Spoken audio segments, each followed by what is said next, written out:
J'avais des oncles, ça remonte à la dernière guerre, des oncles qui aimaient le jazz. Alors quand ils étaient encore, il y en a un qui était prisonnier, quand ils étaient encore pas revenus, avec mon cousin à Fougères en Bretagne, chez mes grands-parents, on avait trouvé les disques 78 tours qui nous plaisaient, parce que c'était du jazz, on ne savait pas très bien comment ça s'appelait d'ailleurs, et on les mettait sur le gramophone. J'avais un grand gramophone à l'ancienne, tout plaqué bois et tout, avec une manivelle et tout. Et on écoutait ça et on était fous de cette musique-là. C'est comme ça que le jazz nous est venu. Il y a un morceau qui pour moi est le plus beau morceau de jazz au monde, qui s'appelle Body and Soul, du saxophoniste Coleman Hawkins, dont vous avez la photo là-haut, là. Coleman Hawkins est le plus grand, enfin pour moi le plus grand musicien de jazz qui ait jamais existé, avec Louis Armstrong. Je me souviens d'un jour, pendant la guerre, on a eu la débandade, enfin, les Anglais qui partaient disciplinés, les Français dépenaillés qui allaient boire dans les cafés, et le lendemain les Allemands qui y arrivaient, qui rentraient dans les cafés, et puis qui allaient sortir les soldats français. Et je me rappelle avec mon cousin, on était effarés de voir ça. Et on était excités parce qu'on était tout jeunes. Et ça, c'est le seul souvenir de la guerre qui m'est donné des frissons, qui m'en donne encore.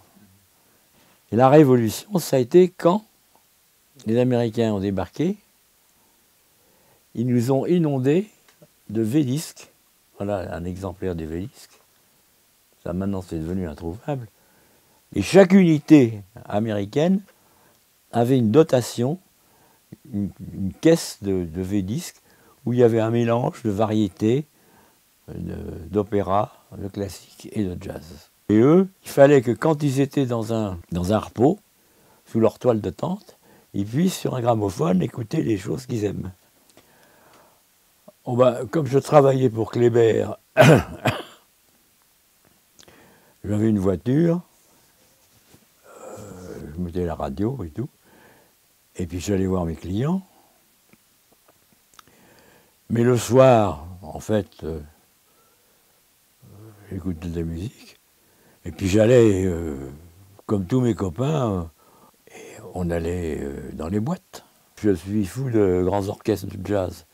Pas tellement de petites formations, mais de grands orchestres. C'est ma passion, ça a toujours été ma passion, les grands orchestres. Donc, dès qu'il y avait un grand orchestre qui arrivait, on a essayé d'aller le voir. Hein. Et je me souviens d'un concert de Dizzy Gillespie et son grand orchestre. J'étais au poulailler, parce qu'on n'avait pas beaucoup de moyens. Et à un moment donné, j'ai vu qu'il y avait de la place en bas.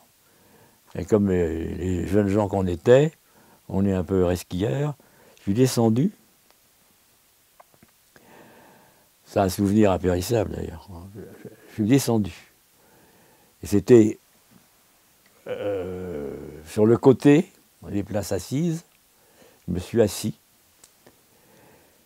Et l'orchestre de Gillespie, c'était la première fois qu'on le voyait.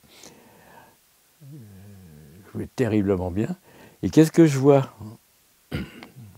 Une porte qui s'ouvre à la droite de la scène. Puis 2 ou 3 personnes qui arrivent. Et comme il y avait de la place près de moi, quelqu'un qui s'assied près de moi, c'était Louis Armstrong. Ah, vous vous rendez compte pour un jeune. Armstrong. À côté de lui, il y avait Jack Teagarden, et à côté de lui, il y avait un peu plus loin, il y avait Earl Hines, pour moi, le plus grand pianiste qui ait jamais existé. Ouh, j'étais tellement ému que j'ai donné le portrait de Gillespie en pompant à Armstrong pour qu'il me signe une autographe.